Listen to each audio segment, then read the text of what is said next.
I'm gonna unbox the new Ramekins that I got from Darwin. Comes out like this. This is what it comes out as.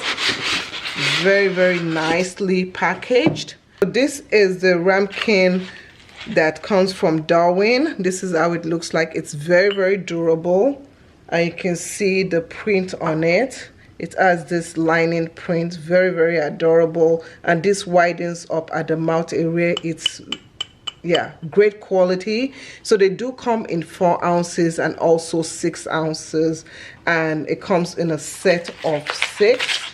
So this is what it looks like when you bring it out from the box. You can use this not only to bake in terms of dessert, you can also use them to serve condiments. You can also use them to serve sauces. And when you're making quiche, oh my goodness guys, when you're making quiche, this will be perfect for quiche. So we're gonna make a little dessert right now, and I'll show you how it appears.